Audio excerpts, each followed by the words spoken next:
I'm going to turn All my right. phone off. I should do this. Turn your phone off, people, before you get interviewed on the phone. All right. All right, so Jono, thanks so much for coming by. It's amazing to have you here. And just to give people some context behind that, I know I've shared this with you already, but give people context around this. You were kind of the reason I discovered the community industry a couple of years ago. I was kind of working in community already, but like many people out there, didn't realize it was a thing. And there's a whole kind of industry, a growing industry around it. And it was thanks to listening to you on, I can't remember whose podcast it was. You on somebody's podcast a few years ago that I discovered this whole industry. So I've got a lot to thank you for. Thank you. Thanks for the kind words. And we're better for having you in the industry. So it's all good.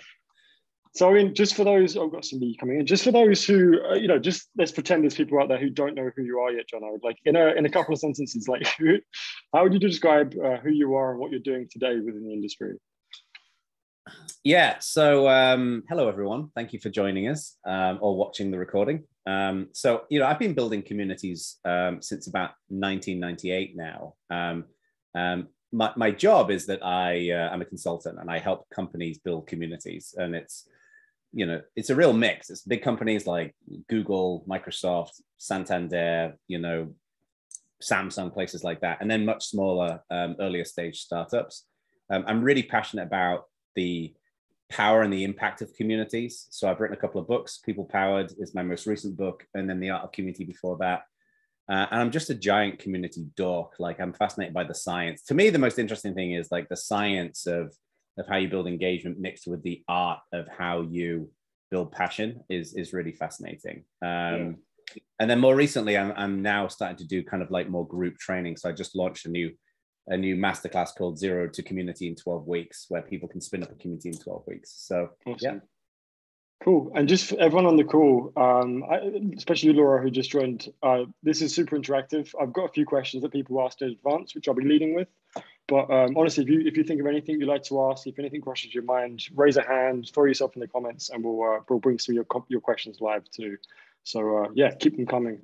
I mean, Jono, first of all, like, I know this is maybe a difficult question to answer, but you've been in this industry for like 24 years, it sounds like. Yeah. What characteristics, why do you think you're in this thing? Why did you decide to be involved with the community, and what has made you a good community guy, do you think? Yeah, I mean, it's, I think part of it was, and some of this may resonate with you, Tom, being a fellow Brit. When I was in school, like I got into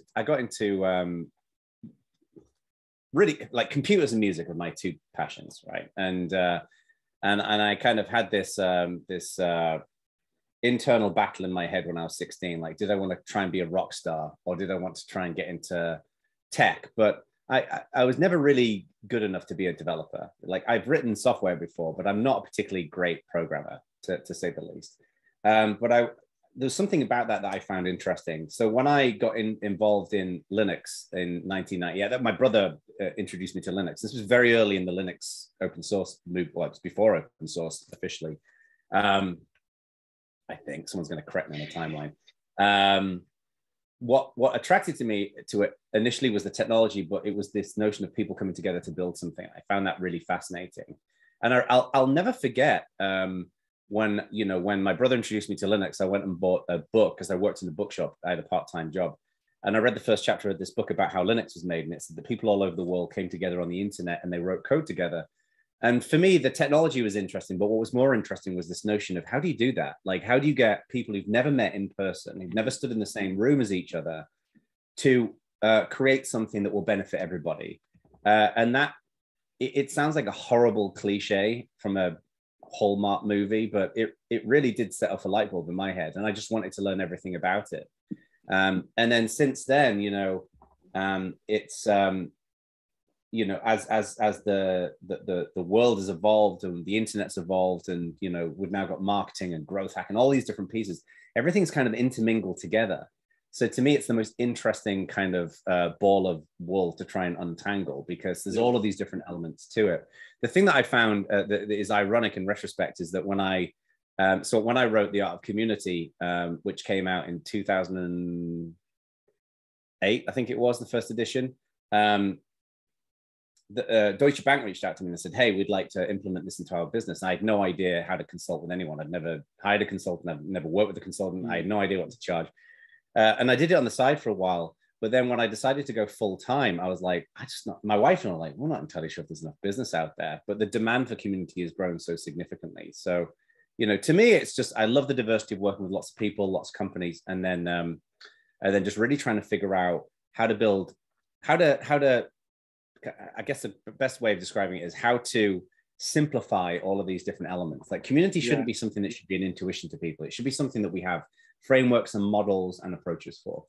Yeah, I love that. And I mean, I'm also bitten by that community bug and realizing like how powerful it is and how powerful the gift of belonging is. Like that's often what it is like this gift of, oh, these are my people. What can we build together?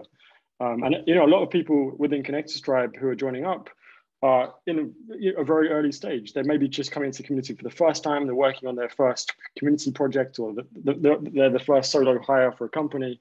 What is and what was, I don't know if they're the same approach, but what is your approach to like learning about community or just learning in general? How did you start off, discovering this whole Linux and open source thing, and how did you kind of go from that into the guy you are today with all this experience and knowledge? Yeah, I mean, it's I just want to kind of underline something you just said, which I think is really important about belonging, because that really is the magic source, right, within all of this, I think. I think part of the reason why community resonated with me was, and then I'll get into the learning piece, is that, I've been into heavy metal since I was 11 years old. My dad took me to see Iron Maiden at Donington Monsters of Rock Festival when I was 11, and it was awesome. And there was something I'll never forget about that experience, because I listened to metal and I was at school and nobody else listened to metal. Everybody was listening to horrible dance music. And so when I was at that event, I was around my people. There was people with long hair, and back then with gloves with the fingers cut off the tops, and Iron Maiden t-shirts. And that sense of unity was intoxicating for a kid, right? Especially a kid where I didn't get bullied at school or anything like that. I had a pretty benign childhood, but there was a sense of like, these are my people and I respect these people. And I think that's the element of community that's so powerful, is that you can bring, like, I just joined a community recently on Facebook, a Facebook group, which is for, it's a very specific piece of hardware called an SSL UC8 and an SSL UC1. It's for music production. And there's like 600 people in there, but everybody is passionate about the same thing. So the approach to learning was like, when my brother introduced me to Linux, I was just like, there wasn't really anything going on structurally in terms of Linux as a community in the UK. And I couldn't really contribute when it came to the programming, because you had to be a C developer to contribute to Linux. And I wasn't that. I'd tried and I'd failed. So I thought, well, I think I could probably organize, like maybe put together a website and get people together. And that was the first kind of experimentation with it. And I'd say for the first 10 years of my career, it was just guessing. And it was just having a go. And I've always had this kind of personality of, you can kind of do a lot with a little, right? Like people who are watching this, if you're new to community or if you're just getting started, it can be a little overwhelming, because you meet these people who have got tons of experience and they work at these big companies, and they seem to have all the answers to the questions, whereas they don't. They're lying, right? Most people don't have all of the answers to the questions, because no one has all the answers to the questions. So to me, it was just experimentation and playing around with things, right?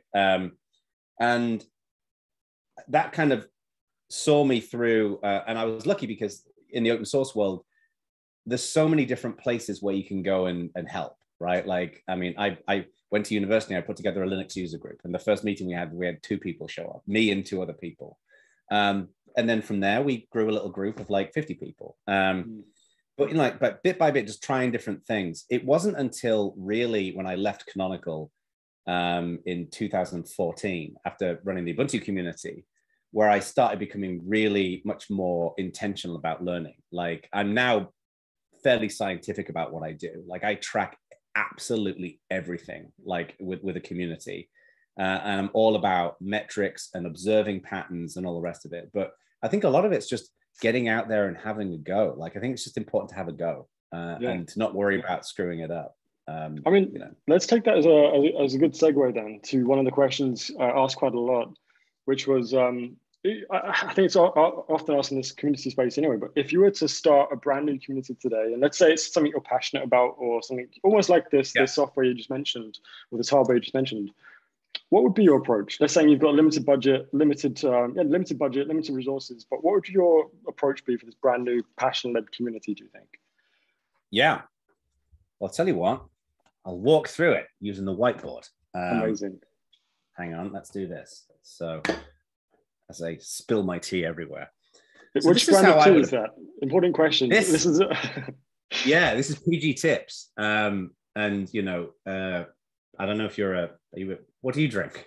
I'm a Yorkshire tea kind of guy. Yeah. There's this eternal battle between Yorkshire tea and PG Tips. I'm from Yorkshire, and I don't think I've ever drunk Yorkshire tea. So don't tell the Northerners about that, because they'll come and point me out. So the way I tend to think about it is, if you're going to start a new community, is the first thing we do is we think about who our audience is. And this to me is really, really important. Like who is your audience and what do they care about? And the way in which we can evaluate that is to discover what are their pain points. Like, what do they really struggle with? You know, the example I often give is, if you're a dentist and you've got two patients in front of you, one person has got horrendous toothache and the other person wants to get their teeth whitened. Which one of those two people is going to be more attracted to your dental services? It's going to be the person who has got toothache. So we zone in on what the pain is of our audience. And then what we do, this is kind of how I think about it, is we want to get them to a position of value as quickly and as easily as possible. And this can be a webinar, an ebook, it could be a meetup, it could be anything really. But the point here is that we want to get them to this piece of value as quickly and as easily as possible. And then we build a set of steps to get them there, right? So a good example of this could be, we're starting a new community that's going to be, let's say you've got an app let's say you've got a piece of software or a service that is helping you to improve photos. Well, I'm not a photographer, so I'm pulling this out my backside, but like, what are the things that photographers struggle with? Well, it's probably going to be, they don't know how to manage light, or they don't know which lenses to choose, or they don't know how to go and get a job if they're trying to go full-time as a photographer. So this could be, for example, a webinar or a technical or a workshop or a technical workshop that shows them how to deliver a practical result within an hour, right? It shows them how to do something. So what happens is, you know, the onboarding here is going to be all the different steps. We have to build a landing page. We have to get them to sign up with their first name and their email address. We need to send them a couple of emails afterwards. We need to track all the conversions and all that kind of stuff. And then what we do is, then what we want to do is want to nurture them. And usually I like to do this through sending them lots of emails, like really good quality emails. And the key thing about emails is you never ever want to send this branded marketing nonsense. We all hate that. Like anyone who's like, oh, we have to make the emails look beautiful, right? Fire those people. Those people don't know what they're talking about. Because nobody wants that. And those kinds of emails get blocked out by Outlook and Gmail, all the filters and all the rest of it. So send plain text emails with tons and tons of value, right?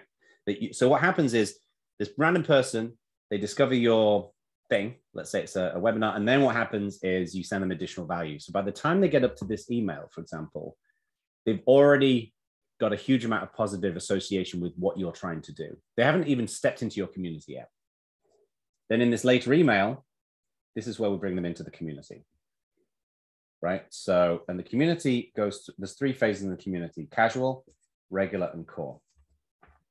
So in the casual phase, this is where people join. They don't really know anyone. They're not really sure what to do. This can be particularly affect underrepresented groups, sort of imposter syndrome. So the goal that we've got here is to get them to be regulars, and it takes 2 months to do this. And the reason why it takes 2 months is that it takes about 2 months to build a habit. So if you want to exercise more, booze less, commit more to your hobby, whatever it might be, you've got to really do it intentionally for 2 months to essentially rewire your brain. So it stops being something you think you have to do to something that just feels natural for you to do. And the way in which we do this is we pull people, we provide a regular stream of what I call content, conversations, and carrots. So content is great material that you publish into your community, like that continues to serve people's pain points. Carrots are the incentives that reward and recognize people. And conversations are where you kick off discussions so people can engage and participate and build that habit of posting. Now, what happens is when they've done that for a couple of months and they're coming back now every week, now they're regulars. And when they are regulars, this is when you can start saying to them, hey, would you be interested in writing some content? Would you be interested in speaking at one of our events? Would you be interested in, being an ambassador or something like that? And it's when these people start doing that, this then provides mentoring to these folks. And this is how you build scale in a community. These people, your core people, this is usually about 1 in 20 people will become a core member, according to what I've seen. These are your super nerds. They're obsessive about the community, and they're obsessive about the community being a good experience for not just them, but everybody else as well. So there's a handful of these people, and this is all sized appropriately. So you'll have a very small number of core people. Generally, about 1 in 5 people tends to be active in the community. So people are posting, liking, engaging.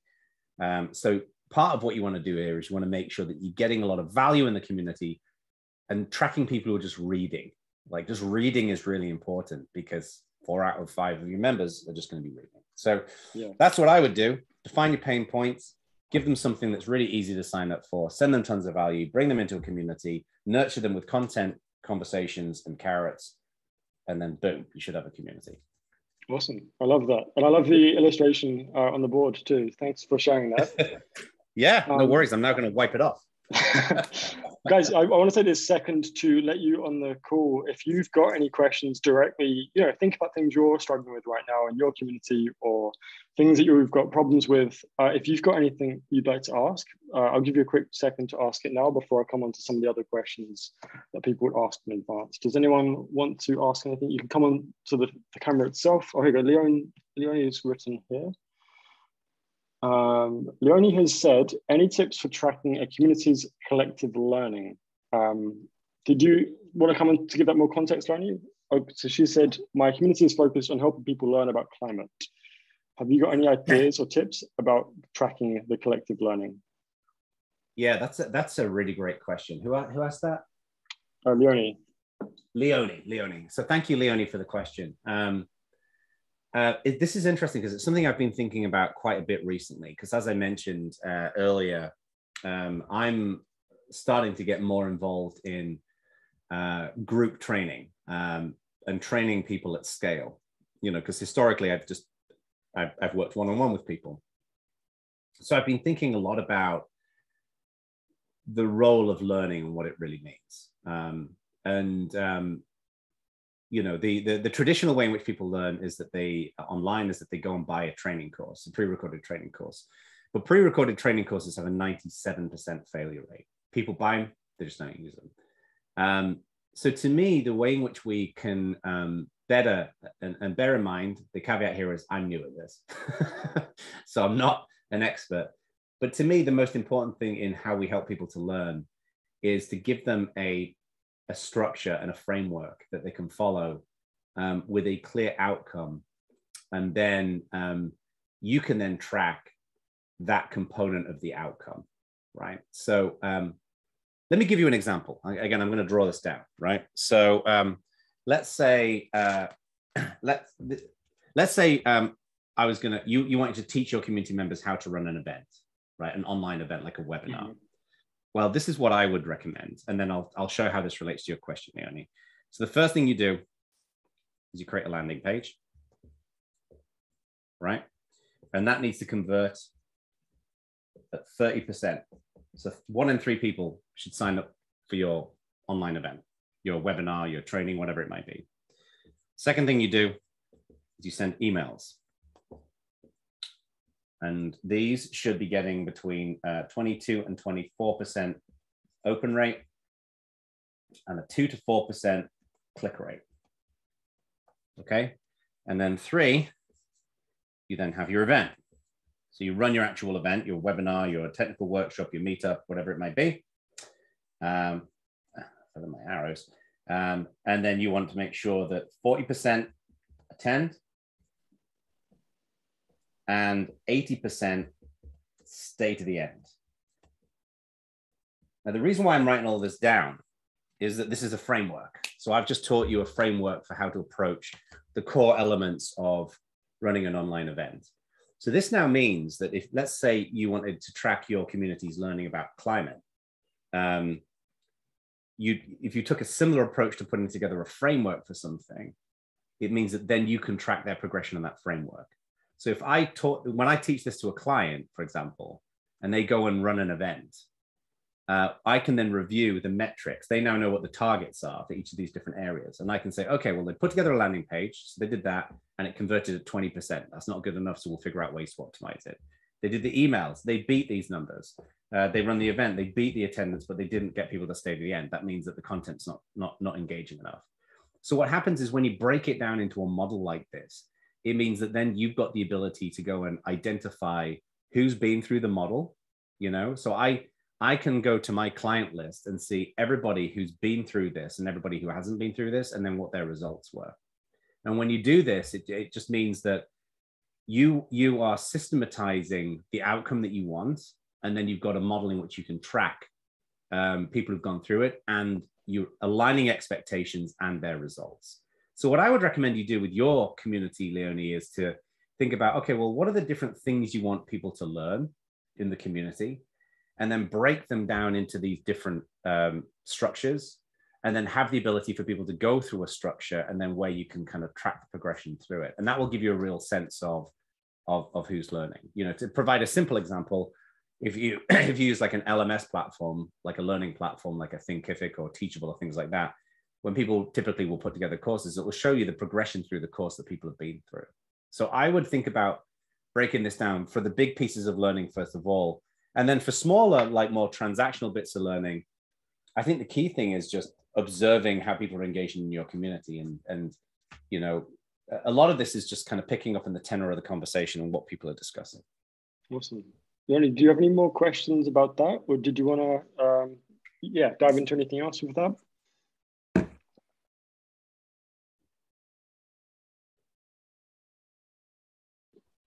Cool. Looks like she's happy.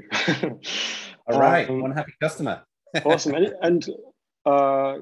So she mentioned tools though. Do you have any suggested tools to help tracking? Anything you use to track any of this? It's a little difficult to provide some concrete recommendations when it comes to specifically to your community. It would depend a little bit on the community platform. When it comes to tracking participation in the community, every community platform will have their own tools built into it. So a common platform I recommend with my clients for communities is Discourse, which is an open source forum platform, which is real best of breed. And I tend to track like 5 key metrics in that platform. But then, another thing you could potentially do is to track when you've got educational content and how people are connecting to it and consuming it, right? So if you want to have educational content in a learning platform, the platform that I'm a fan of is called Thinkific, which is essentially a platform for putting together online learning programs. That's what I have some of my courses on. And then the other thing you might want to consider doing is, for every piece of content that you put out there in your community or beyond, is to make sure you use something called UTM codes. And these are, it's a bunch of gobbledygook that you put at the end of a link. So if you have a blog post, say, you can put all these codes on the end. And then when you connect Google Analytics to your site, you can then see where people are coming from. The UTM codes will tell Google Analytics where people are coming from. So for example, if you were to run a social media campaign to promote let's say you run a webinar to get more people into your community, you could run a social media campaign. And then what you could do is you could use UTM codes, and it will tell Google Analytics what proportion of people who registered for your webinar came from that campaign, as opposed to just signed up on your website and things like that. It's a little bit of a, it's a little weird to get your head around at first, but they're really helpful. Cool, thanks so much. And I'll take a second to ask a question which was asked in advance, but meanwhile, everyone on the call, have a think if you've got anything else you'd like to ask Jono. One question which comes up a lot, Jono, is, and this is, particularly, I think, on a lot of community managers' minds, is like the question about engagement. Often we build Yeah. a community, maybe there's even a lot of engagement at the start, just when people find out and it's brand new.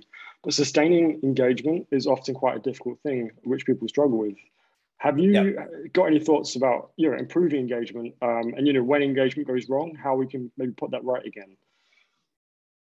Yeah. So I think the first thing we need to do is we need to set a target goal for engagement, so we know what we're measuring. I mentioned earlier on that about 1 in 5 people will be active in your community. So the first thing I think we need to track is activity. Now, various community platforms will have metrics for this built into it. As I mentioned, I use a platform called Discourse. And that's got a metric in there called DAU MAU. And that's the number of daily active users divided by the number of monthly active users. And active is defined by somebody who posts a new topic, replies to a topic, likes something. They interact with their finger on their phone or with their keyboard on their computer. So given the fact that 1 in 5 people are active, you'd imagine that the target there will be 20% of people. And that to me is a okay target. To me, the target is 30%. I'm a big believer in like target a higher number, because this is the OKR philosophy. If you target a higher number, then if you don't quite make it, you're still ahead of the pack. So the first thing I think the goal is we want to get about 1 in 3 of people engaging in your community. I think the elephant in the room that doesn't really get talked about a lot in community management circles is we all know that if you build it, they will come doesn't work, but people do it anyway. And what they do is they set up a forum or a Slack channel or a Discord or something along those lines. And you have a bump at the beginning. It's kind of like crowdfunding. You have a bump at the beginning. Hang on, this is reversed, so I'm going to do it this way. You have a bump at the beginning, and then what happens is it kind of goes down, right? And the reason for that is that when you have your initial announcement, you attract the people who are in your existing audience. But to your point, Tom, you got to get people coming back. The only way to get people to come back to a community is to compete with the rest of the world. Is that you have to create an environment that is more compelling than watching reruns of The West Wing, that gets people back in. And the thing is, people just don't wake up in the morning and think, I'm going to go and answer questions on the internet. Like that's most communities that I've seen tend to be support communities in nature. So what we have to do is we have to deliver content and attractions every single week that are exciting, that are engaging, that keep people coming back. And again, being data-driven, I like to test this. So one of the great things you can do is once you've kicked off a community and you've got a certain number of people in there, you're going to start getting data on which of the topics are most interesting, which have got the most discussion, which members of your community are coming back and which aren't coming back, which countries are they based in, what are their backgrounds, like are they engineers or are they designers or whatever it might be. So to me, what you do is you throw out lots and lots and lots of little hooks, content, conversations, you incentivize, you recognize people, and we have to do that every single week. Otherwise, we just don't build the growth. So, what commonly happens in my career is I'll get like somebody who is like a co-founder of a smaller startup or a VP in a bigger company will either email me or they'll get introduced to me through somebody else, and they'll say, we've got a community and it's just not getting the results that we want. And when we go in there and we create that structured flow of exciting, interesting content that, remember what I said about pain points, serves those pain points, that's when your engagement starts getting better. So that's the most important thing. And I think we just really have to put ourselves in the shoes of what our audience wants. It's one of the reasons why, when people do content and they're like, oh, we need to put out a new blog post every week. And sometimes, they're struggling for ideas. So they'll, do an interview with a product manager. It's like, no one cares.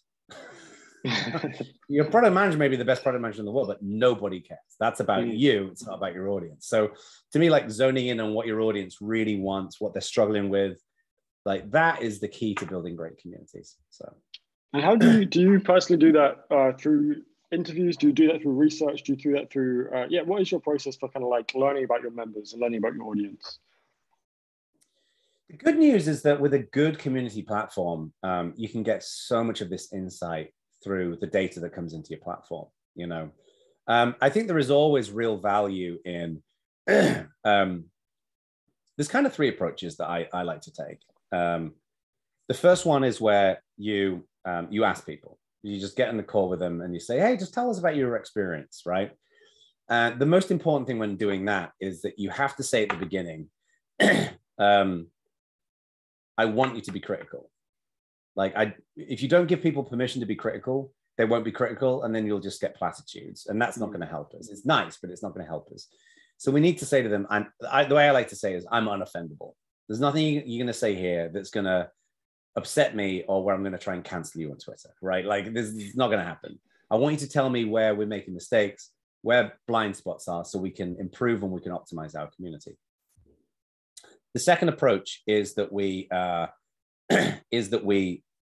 observe the data that's in our community, and you know, like I mentioned earlier on, a big chunk of that is about, you know, we've got all of these data points coming in. Like, if, you know, one of the reasons why I like to use Discourse as a platform, and I promise you I'm not on commission for them, is that we, you know, I can see, for example, what are the most popular topics in a given time frame. I can see which topics have got the most responses. I can see which people have gone up the trust levels, which, you know, who's got the most badges within a particular area. I can see all of that data. And then from that data, I'm able to evaluate and analyze what are the patterns that I'm seeing. Like, if I see, for example, that the top 5 conversations within this community are all on a similar kind of topic, then I know that that topic's of interest to people, and therefore we might want to put more content out like that.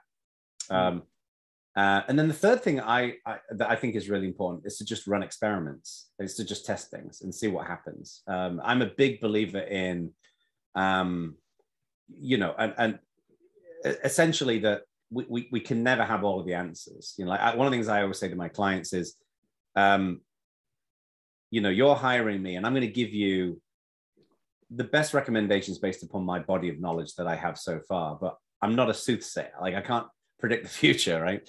And some of these things, but all of these things are not guaranteed. So what we have to do is we have to run lots of small experiments. Instead of coming up with a big vision, let's just run lots of small experiments and see what works. And sometimes running experiments that we just don't know if they're going to work or not, or if we're kind of punting something. So I think when we take that approach, we evaluate the data. And the most important thing is looking for the patterns in the data, I think, is the key thing. You know, like, for example, if you've got a growth in page views in a community forum, so that's great. We're getting the 4 out of 5 people through into our community. But you've got if your signups are reducing, then that tells me that the community is valuable for people in a read-only setting, but the reason for them to register is not great enough. So then you could explore, well, maybe we can have incentives to register. You know, maybe we could have a mentoring program, or maybe when you register, you get access to a free ebook or something along those lines. So it's, you know, don't just look at the signups going down. Nothing exists in isolation, right? It's looking at the patterns between the data. And the only way to do that is to channel your inner CSI and then, you know, experiment. So. Yeah, cool. That's awesome. And guys, I want to give you another second we've probably got about 10 minutes left. So you guys, Laura, Vishal, Leonie, if you've got anything else you'd like to ask Jono, do it now. And you can come up on screen if you like. You can write it in the chat. You can put your hand up, whatever you want. If not, I've got a question actually kind of slightly related to what you were just asking. So guys, I'll give you just a second to see if anyone else wants to ask something live.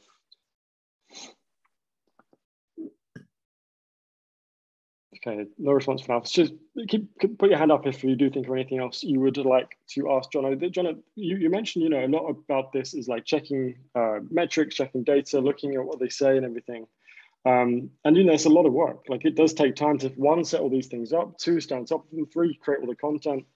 And a lot of the guys, you know, in the Connectors tribe and a lot of people working in their first community or working as a solo hire, they've got lots of work to do, but often time is a resource they haven't got much of. Have you got any tips for automation or any ideas about how you can kind of scale this work so that it kind of works for you? Yeah. No, it's a great question. So the way I like to think about this is, I think the good news is we're living through this era of like no code, right? Like where everything will talk to everything. And the Swiss Army knife here is Zapier. And I'm a big believer in automation where you can make it happen. I think the key thing here is that it's about manage, and this can be hard, right? Because it requires a lot of discipline. To me, it's about managing your week and protecting your calendar, right? So what I mean by this is every week you say, okay, well, I'm going to make these commitments every week to these things that I consider to be important.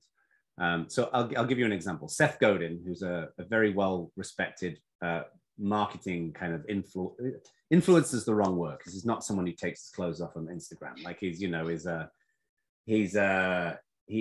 just a very thoughtful kind of observer of human behavior. And he's not even really, I mean, he's technically a marketer, but he's way beyond that. One of the things that he does is he blogs every single day. And he says some of these blog posts are not particularly good. Some of them are okay. Some of them are great. But he's been doing it every day for about 7 years now. And the reason why he does it is he said it gets him into a discipline of having to think about what an audience wants every day. And I love that philosophy. So what I would recommend you first of all do is with your communities, you say, okay, well, what are the things that are important in building my community? And how do I wire that into my week? So, we already talked about a couple of these things, like putting out new content every week in your community, kicking off new conversations and recognizing people. So maybe what you do is you say, okay, well, every week I'm going to spend an hour, on a Monday, create new content, book it on your calendar.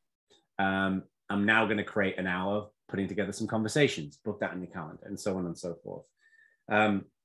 So that's the first piece. The second piece is protecting your calendar, which is your time is the most valuable element that you've got, and not wasting time on things that are meaningless.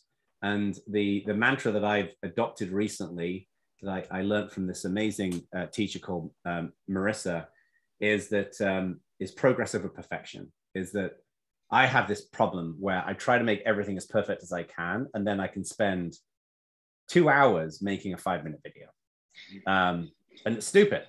So what you do is you say, let's ship, let's get something together. And sometimes that means protecting your calendar and saying, okay, well, I'm not going to have some calls with certain people, or I'm not going to focus my time on this thing, or I'm not going to take on these clients, or I'd love to do this thing in the community, but we've got to stay focused on these other things. And then anything that is repetitive, you try to automate. And at the beginning, this can be really difficult, especially if you're not particularly technical, because it can be complicated to figure out how these systems get wired together. But I think what you do is you basically, you say, okay, if I'm repeating myself, how do I claw my time back? So time becomes your greatest asset, right? Yeah. So I'll give you a tiny little example. I launched this 12 Zero to Community in 12 Weeks masterclass that I'm running in March, right? And people go and apply for it. And what it does is when they apply, they fill in a Typeform survey. So I see that in Typeform. And then what I was doing was going into Typeform, pulling out the results from there and putting it into a Google Sheet. And then that's where I can track who I've offered seats to and who I haven't. And I thought, why am I doing this? So I went and created a Zapier integration. So whenever a new item gets added into Typeform, it automatically puts that into the Google Sheet. And now all I have to do is to look at one place. So that, in reality, me going from Typeform to Google Sheets doesn't take a huge amount of time, but all of these things add up. And I think just the investment in learning how to automate, which is boring, frustrating work, is well worth it for your future sanity. For sure. And Zapier is like magical. Like, I don't understand how it works. You just enter these things in, and bam, it starts Yeah. working. And all you've got to do is pat yourself on the back for doing it. So Zapier is incredible. It is. I mean, my only criticism of Zapier is it can be a bit brittle and it can fall over sometimes. But generally, it's pretty solid. And you know, and more applications are integrating directly with each other. But creating that machine, I think, is really, this is something that I screwed up for so long, where I didn't do any of this stuff, and I thought, whatever, it only takes 10 minutes, and then you know, you only need 6 of those, whatever, it only takes 10 minutes, and boom, you've lost an hour. And that's not an hour you enjoy doing, it's an hour that sucks as well. Yeah. I mean, Jono, I don't want to, we've only got a little bit of time left. I want to ask you something. Just before we started, you said I can ask you anything. And so I want to go ahead and do this, all right? Yesterday, I was struggling a bit with imposter syndrome. And I was like, oh, I'm shit, I can't do this. Might as well give up, whatever. But my question for you isn't, you know, how do you overcome imposter syndrome? Because you've been doing this for 24 years, you've had some experience. My question for you is, what's some of the things that you're struggling with today at Jono Bacon with 24 years worth of experience? What are some of the things that you're still struggling with today, do you think? Yeah, that's a great question. I think there's a few things. One is I struggle with time management. I don't know how to say this without sounding like a horrible egotist, so forgive me if it comes across wrong, and it's really not meant to, but I have a very, I have a good problem, which is I have a lot more people who are interested in hiring my consulting services than I have time available. And I feel very privileged to be in that position. But when you suck at time management, you sometimes take on too many people. And that's one thing. And I struggle to say no to people because I just love working with lots of different people. So that's one element, which I'm trying to work on. It takes all of the energy in me to say no to somebody, particularly if they're wanting to build a community that's really interesting and they're nice people as well. Like I don't work with assholes. I have a no assholes policy. So that's one element. The other thing that has been a really interesting thing that I've been challenged with is building scale in the business. So I'm used to doing these kinds of like one-on-one things, but you know, building with the training side that I've been working on, like building funnels and managing those, and you know, from an ad all the way through to a sale or a product has been interesting. And I'm not a very good salesperson as well, so that's another thing that I've learned how to like find my voice in that. That's definitely one thing. One thing and the other thing as well is probably a bit of anxiety as well. You know, it's weird because I don't know about you, Tom, but when I grew up in the UK, I grew up in North Yorkshire, and nobody has anxiety or depression in North Yorkshire, according to the locals, because it's not something that people talked about when I was growing up. And I don't have depression. That's fortunately never been an issue for me. But I've definitely experienced a bunch of anxiety. And often there's been an element of imposter syndrome of, people have an expectation of you, and then you want to live up to that expectation. And my biggest fear in life has always been that I'm doing something wrong, and people are afraid to tell me, or they don't want to be rude. And that's one of the reasons why I always say to people, like, I'm unoffendable, or like we said before we got into this call, like, you can ask me anything you want. Like, I don't want people to feel weird about giving me tough feedback. And that, I think, will be an eternal challenge. And I'm not entirely sure where that comes from. One of the things I've learned with that is anxiety is like the way mindfulness people talk about it is it's kind of like clouds that float past, and you observe them, but you don't try to change them. You just say, oh yeah, that's an anxiety inducing thought, but I'm just going to let it stay over there. But that's definitely, that's probably one of the biggest things. Yeah, no, I can totally relate to that. That's something I've struggled with in varying degrees throughout my life. Right now in a pretty good place, but from time to time it does rear its ugly head. How do you tend to deal with that when it comes up? Is it just a case of trying to be mindful and look at it like clouds, or do you have any other techniques or tactics you use? Yeah, I mean, what I've discovered, and I think everybody has got their own deal, right? Like, um, so what I've discovered is that, like, I think anxiety is some, and I'm not a medical professional, so if anybody's experienced this, you should go and talk to a doctor, not listen to a balding guy in an overly loud t-shirt on the internet talking. I think anxiety that can impact people at every step of their life, right? Like, you know, when you've got nothing and you don't have a job, you're starting out. There's clearly a lot of anxiety, but even, I mean, I know a lot of people who are extremely wealthy who had very successful careers who were riddled with anxiety as well. So it can happen at any step. There's kind of a couple of things I've learned. The clouds thing I've actually found a useful technique for that. Meditation, I'm pretty bad at sticking to it, but I found that when I'm burning out, which does happen, at least once a year for me. Meditation helps, and knowing your body. Like, I found that, like, I know when I'm feeling overly stressed or anxious, and just going and doing what you want to, anything what you can do that will relax you. Like, for me, just getting in the bath and watching TV, or going out and having beers with friends or whatever is definitely one thing. The other element, and forgive my French as I say this, but another element that I've kind of zoned in on is just not giving a fuck. I've just kind of come to the conclusion of, like, who cares? Like, what if this thing you're worried about happens?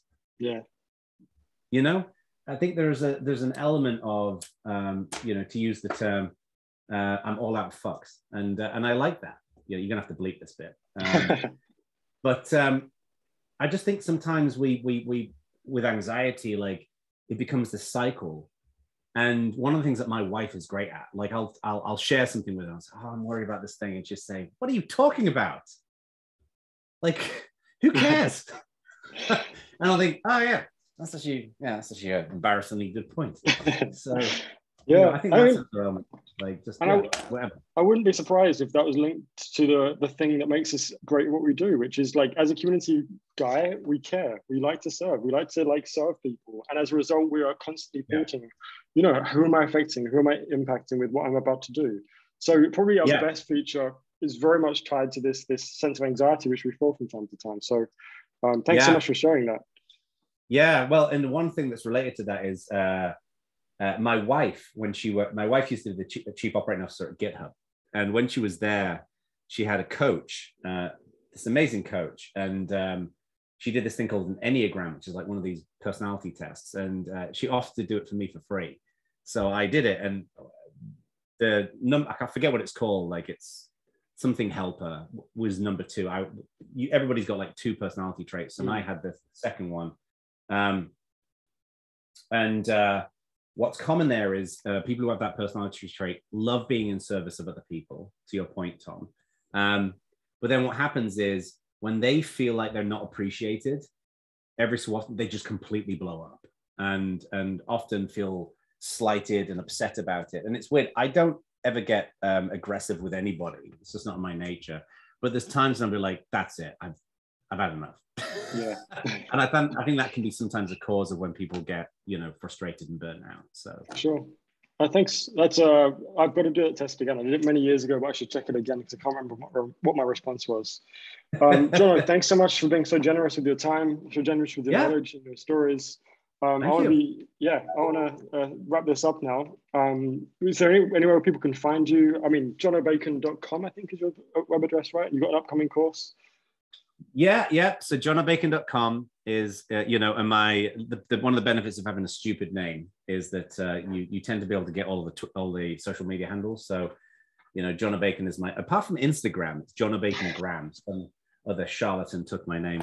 And then, just briefly, let me show you this real quick. So this is the course that I was talking about. So the idea of this, and this might be relevant to your audience, is that I'm going to teach people how to launch a community within 12 weeks, right? Awesome. So it's step-by-step live Zoom lessons. And then there's also going to be, it's broken down into all of these individual sessions where we design a value proposition. We put in place a community platform, which is Discourse. I teach you how to use it. You run an early adopter initiative to launch it, and then you do a full launch. And then there's going to be weekly Q&As and hot seats, and it's a structured class. So yeah, you can find out more about that on the site as well. So cool. I'll make sure I link to it in the description. And yeah, it sounds like an awesome course. Should be. Jono, thanks so much, and thanks so much to you guys listening in and those watching this recording. It's been really good to chat, Jono, and good luck with everything you're doing. You're really making a ripple in this community world. So keep it up. Thank you, Tom. This is a real pleasure, and you keep up the great work as well. Thank you. Thanks so much. All right, take care, everyone. Yeah. Bye-bye. Bye, everyone.